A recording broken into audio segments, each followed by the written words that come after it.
That's it. That's it. That's how long the marriage we're looking at today actually lasted. April 2015 to April 2016. And yet, that very short period of time somehow launched a 9-year legal war. It's just incredible. A war that went all the way to the Supreme Court.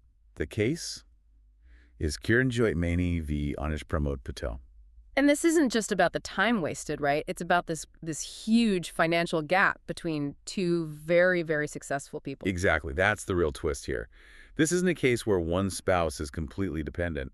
The wife, she's a senior HR professional, earning about 1.4 lakhs a month. Which is a very good salary. But the husband is a vice president at Deutsche Bank, and he's bringing in around 8 lakhs a month. So you have a 1-to-5 income ratio, and that right there is the core of this whole thing. It really makes you ask a tough question. Yeah, how do you find what's fair when both people are earning well, but one earns, exponentially more? Well, the lower courts certainly couldn't figure it out. It was a complete procedural disaster before the Supreme Court got it. A disaster's the right word. You had a magistrate award her $35,000. Then a sessions court bumps it up to 1 lakh. And then the high court comes in and just slashes the back payments, the arrears, down to 20%. It was all over the place. Which is precisely why the Supreme Court had to pull out the big guns. They invoked Article 142 of the Constitution. And that's the ultimate tool in their toolkit, isn't it? It gives them a massive amount of power. It does. Essentially, Article 142 lets them do what they call complete justice. So they can just bypass the normal procedural mess to force an ending. Exactly. So in this case, complete justice meant first saying this marriage is dead. The legal term is irretrievable breakdown. So marriage dissolved. Done. But they didn't just stop there. No, they went further. They quashed every single pending case. I mean, everything. The Section 498 cruelty charges, the domestic violence claims, all of it. They just wiped the slate totally clean. To stop this litigation loop from going on for another 9 years. But, clearing the cases is one thing. Right. The hard part was putting a price on that clean slate. And this is where I think the husband really miscalculated. He offered 50 lakhs as a final settlement. Okay, so from his point of view, I can kind of see the logic. Yeah. He's looking at her 1.4 lakh salary and thinking... He's thinking, she has a career, she can support herself, plus I have my own parents to look after. Right. But that line of reasoning, it just doesn't hold up in court anymore. The Supreme Court relied very heavily on the Rajnesh v. Neha case. A big precedent. The big one. And that case makes it clear.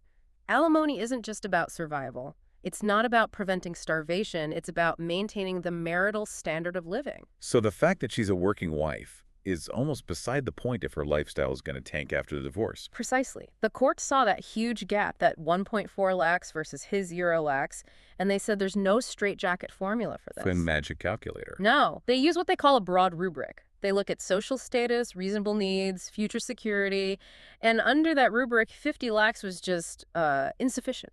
But on the other hand, the wife was asking for a fortune, something like 5 to 7 crores. Yeah, she was pointing to his properties in Pune and, I believe, New Jersey. The court flatly called that demand exceptionally high. So they had to find that middle ground, the Goldilocks number. And that number ended up being 2 crores. Permanent alimony, one and done. Wow. 2 crores. It's a fascinating number, really. It feels like the court was monetizing the sheer nuisance of all this litigation. They figured for a guy with a VP salary, 2 crores is a huge hit, yes, but it buys him total peace. It's also a big warning shot for anyone listening who might think about, hiding assets in a divorce. Oh, absolutely. Those days are over. With the mandatory affidavits of assets, you just can't play those games anymore. The court is going to see the numbers. So for professionals, especially high net worth people, this judgment is kind of a strategic roadmap. It is. It says that sometimes paying a very large one-time settlement is actually smarter than bleeding out money on lawyers for a decade. It's about buying peace. Which really makes you think about that final number. Is that euro 2 crores a penalty for a failed marriage? Or is it just the market price for buying back nearly a decade of your life? That's the billion rupee question, isn't it? It's a very high price. But when you look at that 9-year timeline, it might just be the cost of freedom. Definitely a lot to think about there. That's all we have for this deep dive. We'll see you on the next one.